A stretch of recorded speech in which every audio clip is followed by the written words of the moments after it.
শিক্ষার্থী, আমরা আজকে আলোচনা করব শতকরার টাইপ 3 নাম্বার। শুরু করি। আমাদের প্রথম প্রশ্ন রয়েছে 50 এর 10% কত? আমরা মনে রাখব 50 এর 10% আমরা মনে রাখবো এর অর্থ হচ্ছে গুণন। এর অর্থ হচ্ছে গুণন। এখানে এর আছে, মনে রাখতে হবে এর মানে হচ্ছে গুণন। তাহলে আমরা শুরু করি 50 এর অর্থ গুণন 10%, 10। আমরা এই পার্সেন্ট তুলে দিয়ে 100কে আমরা 100 দ্বারা ভাগ করে দেব।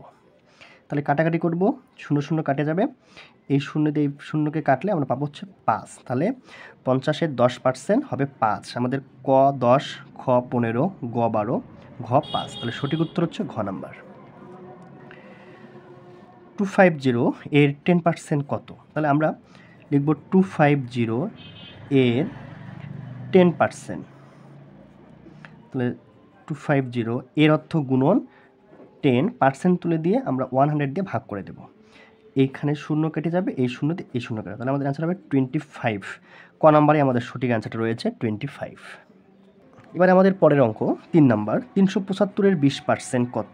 375 এর 20%। 375 এর অর্থ গুণ 20, উপরে আমরা 20 ভাগ 100 লিখব।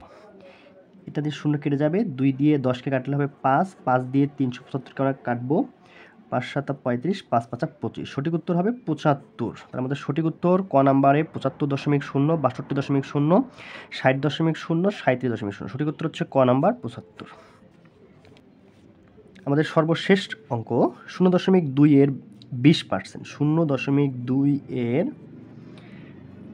20%। তাহলে আমরা লিখব 0.2 এর অর্থ গুণ 20, আমরা পার্সেন্ট তুলে দিয়ে 100 দ্বারা ভাগ করব। এই 0 এই 0 কেটে যাবে, তাহলে 2 দিয়ে আমরা যদি 10কে ভাগ করি তাহলে 5, তাহলে আমরা পাচ্ছি। আবার আমরা এই 0.2কে আমরা 5 দিয়ে ভাগ করে দেবো। তবে আমরা দশমিক তুলে দিয়ে এখানে আমরা গুণ করে দিতে পারি 10। 2 দিয়ে কাটাকাটি করব, আমরা পাবো 5, উপরে আমরা 1, নিচে 5 5 25। এটাকে 0.25কে 0.04 লেখা যায়। তাহলে সঠিক উত্তর হবে আমাদের গ নাম্বার। আশা করি আমরা বুঝতে পেরেছি।